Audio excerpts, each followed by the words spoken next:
This next story comes from thehill.com. Mike Johnson says House Republicans will investigate the January 6th committee. House Speaker Mike Johnson said Thursday that House Republicans will investigate the disbanded House Select Committee that investigated the January 6th attack on the U.S. Capitol. Johnson hit President Biden in a post on the social platform X for awarding the Presidential Citizens Medal to former Representative Liz Cheney and Representative Bernie Thompson, both of whom were January 6th committee members. Responding to another post in the New York Post about Cheney and Thompson, the Louisiana Republican said the president is foolishly giving an award to members of Congress who intentionally and repeatedly lied to the American people. This is fucked up. This is so crazy fucked up. It's chilling. I will say that. Like, you know, this could be the start of several types of tribunal type things that will happen in the United States as we move forward into a Trump presidency. This could be just the start of people being tried for crimes that we are appalled by and have never seen before. The thing is that they think, the people on the other side think that this already happened to Trump, right? They think that all the charges against Trump were all manufactured and that this particular thing was a vehicle to manufacture it. So what they're going to do is they're going to now try these people, maybe try Cheney as a criminal. I don't know what you get. I mean, I have a feeling like, you know, just like they tried to try Hunter Biden and there was nothing there. My hope is that what it is just smoke, like a big show. Like it's just like, hey, everybody, we're doing this big thing and nothing really happens from it. That's my hope, that, you know, they try her and nothing happens.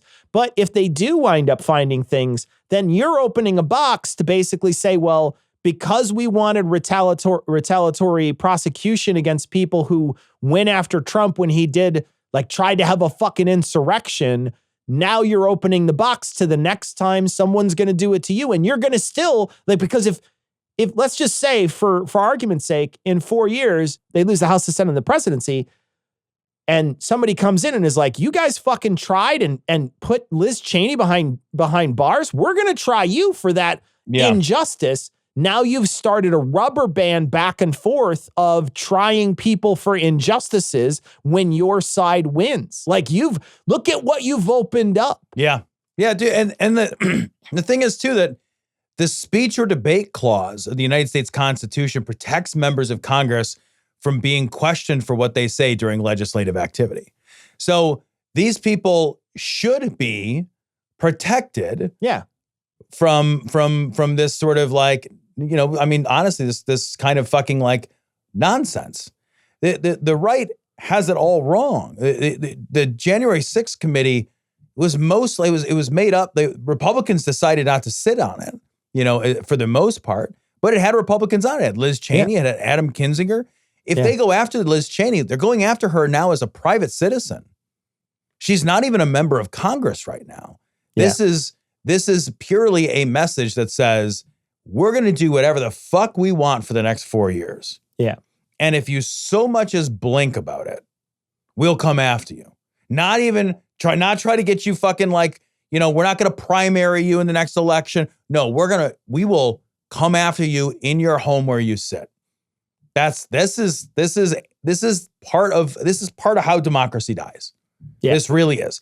This is the leading edge. This is the wedge of fascism. That is really, or at least authoritarianism. Yeah. That's really what this kind of shit is. If you want to watch democracy die, then we allow this to happen. This goes through. Something like this. If you throw Liz Cheney, if they put fucking handcuffs on Liz Cheney for sitting on a committee and interviewing people to find out what happened during a fucking insurrection, that's it. Like everything else after that is just window dressing to the apocalypse. Yeah. You're just watching it all collapse after that point. Yeah. You're right. That is a definite signpost. Yeah, I don't know what the way back from that is. Yeah, the way I don't back, either. Cecil, hopefully, is that, like, the insanity brigade at some point ends, but I'm kind of like, I kind of thought maybe that we would see a cultural shift in our lawmakers away from the sort of juvenile nonsense of the troll party and back to a more earnest, if shitty, and a more like, I mean, the old guard were a bunch of assholes. Don't get me wrong. Like, I was no fan of the old guard. Yeah, no. But like, they at least were rule followers, you know? They at least like, you know, didn't make excuses for the insurrection, you know? Yeah. Mitt Romney, at the very least, like, for all of his faults, and they are legion, Mitt Romney at least thought that he personally had integrity. Yeah. Right? Yeah. I think with some of these guys, the idea of personal integrity is not a value they hold. Yeah.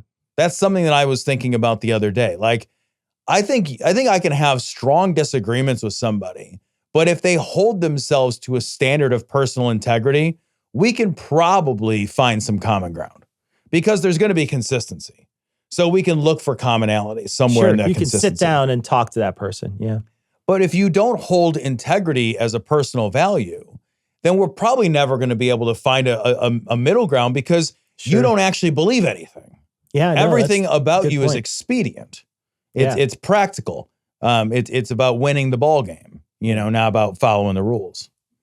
I think our tactic moving forward is to reject the trollishness of this party whenever possible.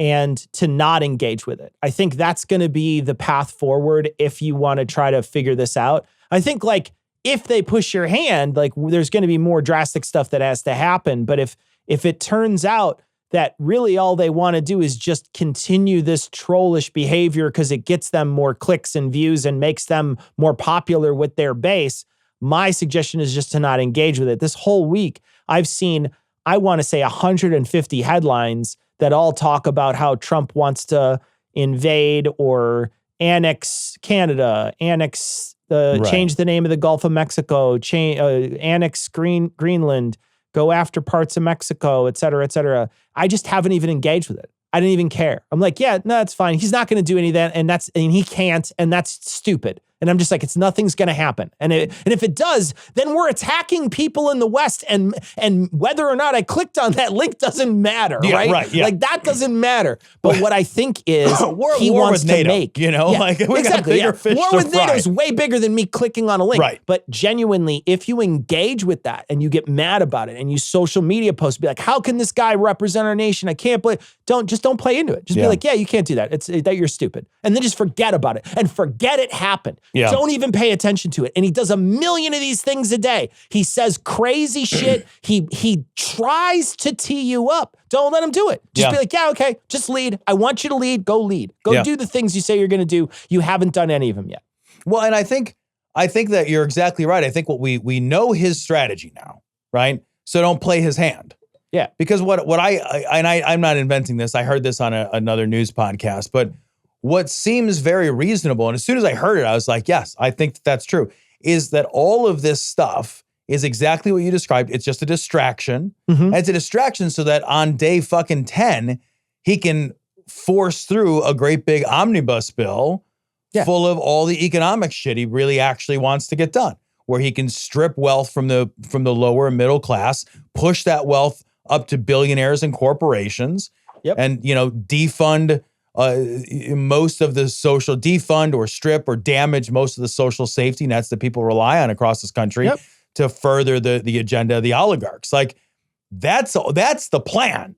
That's what's going to like, and if we're all like whistling Dixie about fucking Greenland, we're not going to be paying attention to the boring stuff. But the boring stuff is where the meat is. Yeah. And what's funny is, like, as soon as I said that, I thought, and that's why Joe Biden didn't get any love, because he focused on the boring stuff. He did a lot of great stuff. There's a lot of great progressive, environmental, and other great stuff that was built into the fucking infrastructure bill, but it's a big, boring infrastructure bill.